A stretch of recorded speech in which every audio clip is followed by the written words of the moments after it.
Kehadirannya pada November 2021, varian COVID-19 Omicron asal Afrika Selatan kini telah menyebar di 144 negara di seluruh dunia termasuk Indonesia.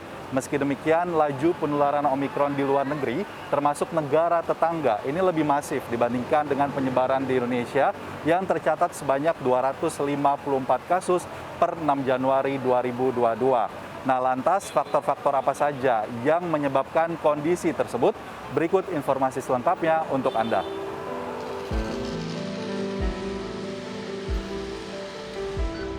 Seperti yang kita ketahui, varian Omicron B11529 ini memiliki tingkat penularan yang jauh lebih cepat dibandingkan varian Delta, dan diperkirakan penyebarannya akan terus meluas. Berdasarkan data dari News Notes, secara global Inggris menduduki peringkat pertama negara dengan kasus terkonfirmasi varian Omicron, yakni sebanyak 264.780 kasus dengan angka kematian tertinggi sebanyak 75 kasus per 6 Januari 2022. Dilanjutkan dengan Denmark sebanyak 61.563 kasus, Amerika Serikat sebanyak 43.932 kasus, lalu dilanjutkan dengan Jerman dan Kanada.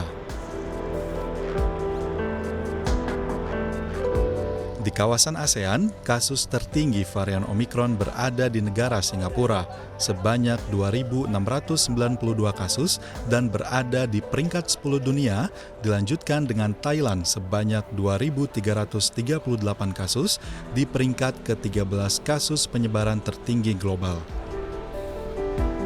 Secara nasional, Indonesia berada di peringkat 40 dunia dengan total kumulatif kasus sebanyak 254 kasus per 6 Januari 2022. Sejak ditemukan pertama kalinya dan menyebar di beberapa negara, pemerintah secara cepat melakukan berbagai langkah mitigasi untuk menahan penyebaran varian tersebut di tanah air. Salah satunya dengan memperketat pintu-pintu kedatangan internasional, baik udara, laut, dan juga darat.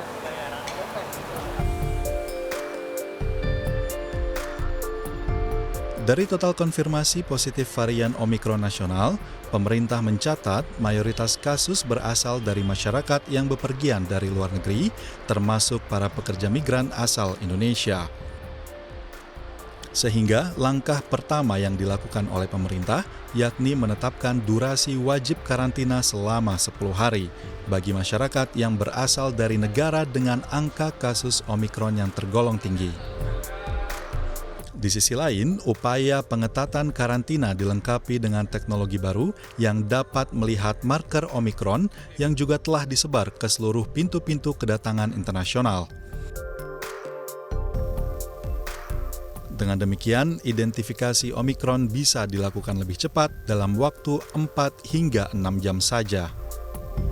Agar tak mengulangi lonjakan kasus COVID-19 di Juni 2021 silam, pemerintah juga telah mengantisipasi penyebaran varian Omicron dengan mengalokasikan 110.000 ruangan di rumah sakit untuk penanganan COVID-19. Menyediakan 16.000 oksigen konsentrator atau setara 800 ton per hari yang didistribusikan ke rumah sakit, 31 oksigen generator di setiap rumah sakit, dan menyiapkan stok obat terapi bagi pasien COVID-19. Di Indonesia ada sekitar 400.000, ya. 30%-nya 120.000 kita dedikasikan ke COVID. Sekarang yang terisi sekitar 2.400-2.500-an. Jadi masih ada room lebih dari 110.000, ya, yang sebelumnya memang kita sudah alokasikan untuk COVID. Selain rumah sakit, kita juga pengalamannya kemarin oksigen, ya. Kita kebutuhan oksigen kita 700 ton per hari normal, kemarin naik jadi 2.200. Nah, sekarang persiapannya apa yang sudah kita lakukan? Kita sesudah puncak Juli kemarin sudah mendatangkan 16.000 oksigen konsentrator. Bahkan pemerintah memastikan tidak ada negara di dunia yang begitu siap dan telaten menangani penyebaran COVID-19 seperti Indonesia. Hal ini lantaran penanganan COVID-19 di Indonesia dilakukan secara terpadu, terintegrasi dan holistik, mulai dari pimpinan tertinggi sampai ke bawah. Koordinasi yang baik dalam penanganan COVID-19 merupakan salah satu faktor utama terkendalinya penyebaran COVID-19 di Indonesia saat ini. Hampir tidak ada yang saya tahu di dunia ini sekarang yang seperti kita telatennya menanganin COVID ini. Artinya terpadu, terintegrasi, holistik, dan ada meeting reguler yang dilakukan dari mulai pimpinan tertinggi.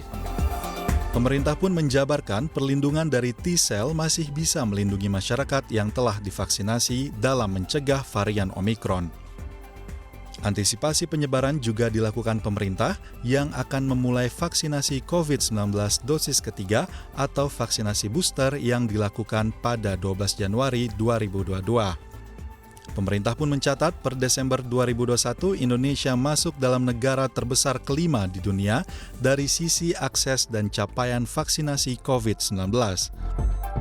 Di mana hingga 6 Januari 2022, vaksinasi pertama telah diberikan ke 167,99 juta masyarakat. Sisi kelima dunia paling cepat dari sisi total vaksinasi. Dari 9,12 miliar dosis vaksin yang sudah disuntikan di 184 negara, atau 40,2 juta dosis perharinya. Indonesia ada di 276, jadi kita ada di ranking kelima. Sementara itu, ahli epidemiologi dari Fakultas Kesehatan Masyarakat Universitas Indonesia Iwan Aryawan menjelaskan, setidaknya terdapat 2 faktor yang menyebabkan rendahnya kasus varian Omikron di Indonesia. Pertama, sebab proporsi Indonesia yang memiliki antibodi terhadap COVID-19 sudah tinggi. Separuh masyarakat diantaranya memperoleh antibodi dari terinfeksi, plus vaksinasi yang disebut hybrid immunity. Faktor lainnya dikarenakan varian Omikron memiliki gejala ringan hingga tanpa gejala, sehingga dimungkinkan tidak terlaporkan. Ia menambahkan melakukan vaksinasi, menjaga protokol kesehatan dengan ketat, serta tes lacak dan isolasi seperti tindakan pencegahan penyebaran COVID-19 pada umumnya dinilai menjadi cara yang tepat agar penyebaran varian Omikron bisa dikendalikan.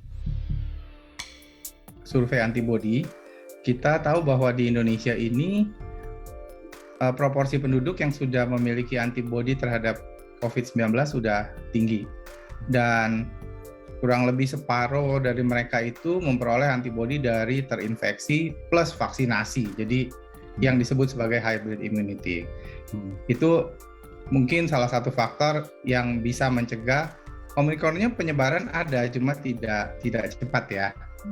Yang kedua itu adalah Omikron ini kan gejalanya ringan dan tanpa gejala. Banyaknya kasus gejala ringan dan tanpa gejala. Sehingga mereka pada umumnya tidak tes ya yang gejala ringan atau tanpa gejala ya, sehingga tidak tertangkap dengan sistem tes kita gitu.